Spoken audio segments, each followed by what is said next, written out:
Before I begin, I'd like you to turn to page 787 of the Book of Common Prayer. I'm going to conclude the sermon with that.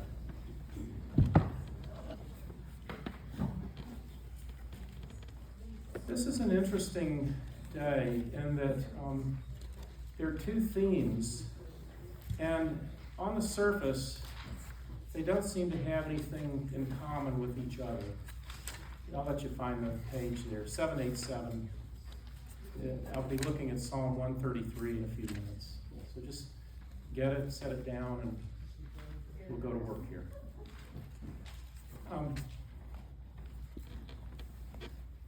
Maundy Thursday means, it comes from the Latin mandatum, which means command. The word mandate is directly connected to this.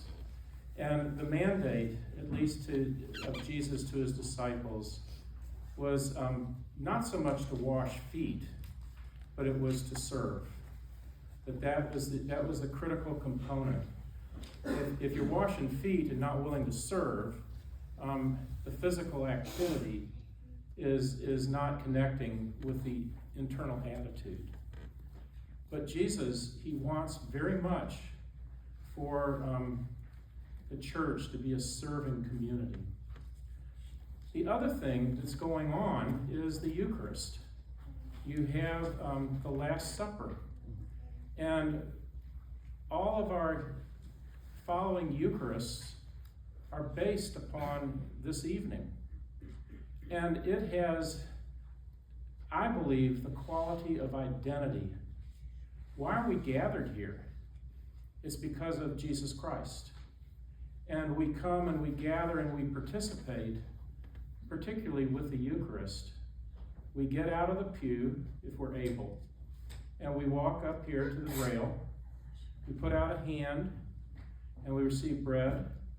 We tip for the cup, and we eat bread that is spiritually body, and we drink wine that is spiritually blood. And it's this combination. We go back into a remembrance of that very first time. And so we are gathered because we identify with Jesus. And the question is, how do we act together? How is it that we act together? We do it through serving. And that's so these two, they come together, and if I could combine it all in one single word, it would be community. What does it mean to be the community that we call church? Why are we here? We're here because of Jesus. We live out his teaching.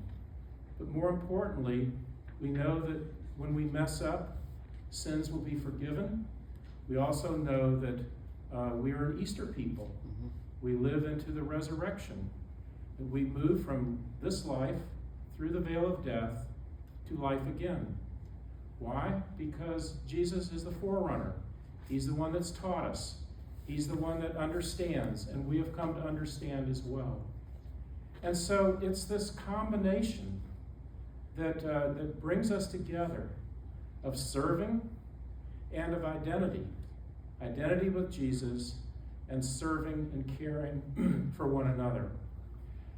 I want to share something with you that I've had to debate within myself as to what to do. And it has to do with standing behind the altar.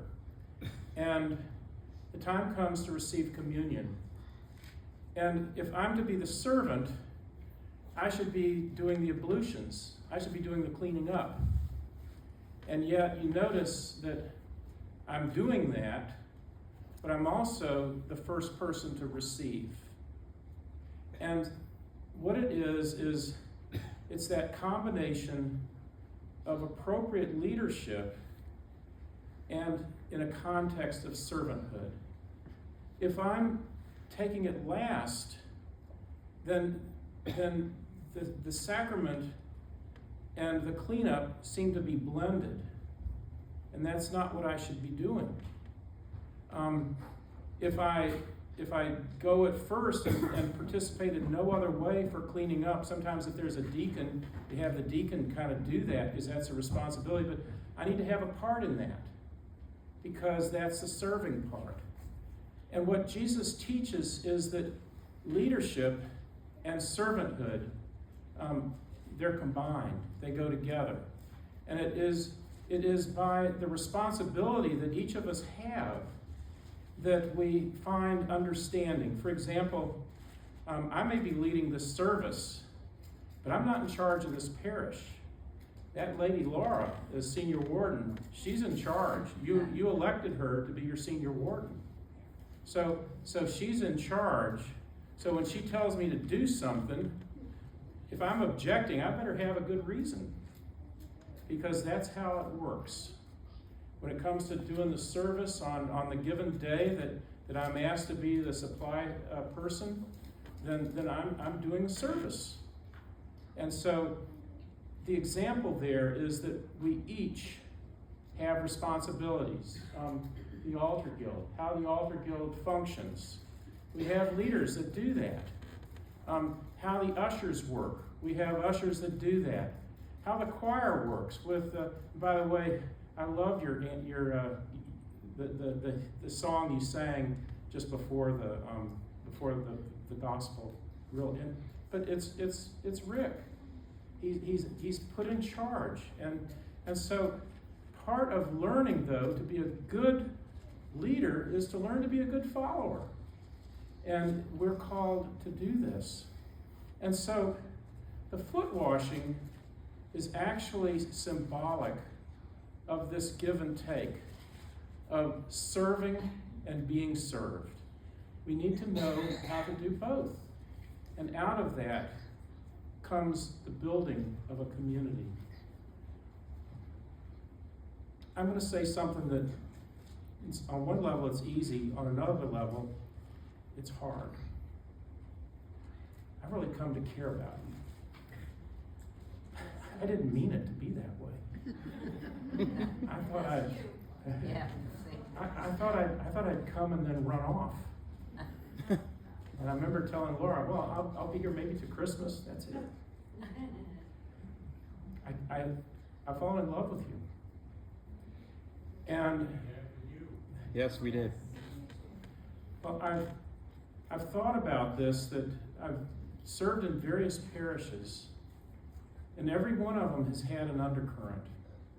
There's been somebody that's a prima donna, somebody complaining.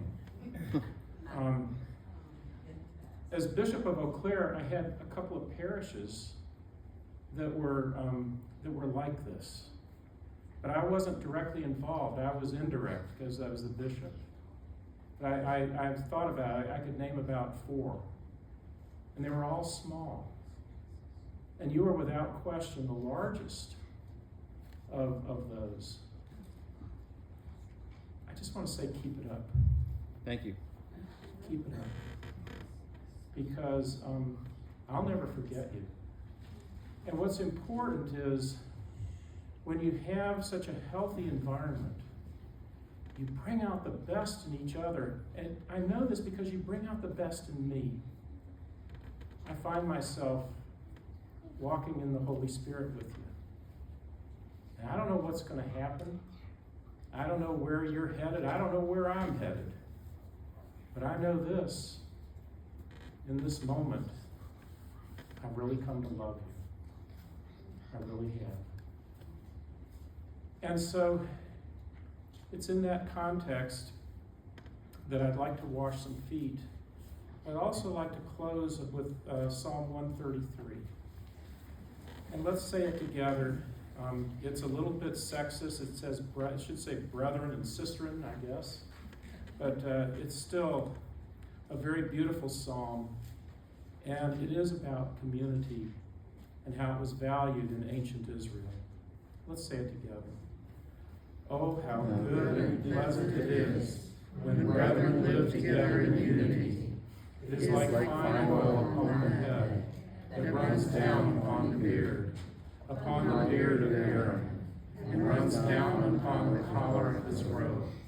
It is like the dew of Hermon that falls upon the hills of Zion. For there the Lord has ordained the blessing, life forevermore. There the Lord has ordained the blessing, life forevermore. Thank you for being you. Amen. I want to take this vestment off.